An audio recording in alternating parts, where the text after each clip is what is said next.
اعوذ باللہ من الشیطان الرجیم، بسم اللہ الرحمن الرحیم۔ شروع اللہ کے نام سے جو بڑا مہربان اور نہایت رحم فرمانے والا ہے، صلی اللہ علیہ وآلہ وسلم۔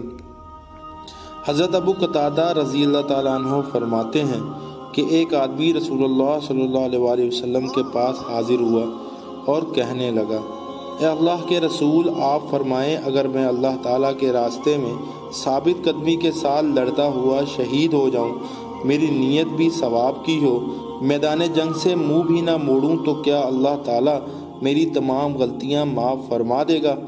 رسول اللہ صلی اللہ علیہ وآلہ وسلم نے فرمایا، ہاں۔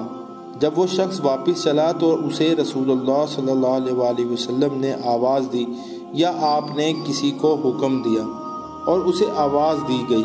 رسول اللہ صلی اللہ علیہ وآلہ وسلم نے فرمایا، تو نے کیسے کہا تھا؟ اس نے اپنی پوری بات دہرا دی تو رسول اللہ صلی اللہ علیہ وآلہ وسلم نے فرمایا، ٹھیک ہے، مگر قرض یا کسی کا واجب الادا حق معاف نہیں ہوگا۔ جبرائیل علیہ السلام نے مجھے ایسے ہی کہا ہے۔ یا اللہ ہمیں بھی قرض کے عذاب سے بچا اور قرض کی ادائیگی کی توفیق عطا فرما، آمین یا رب العالمین۔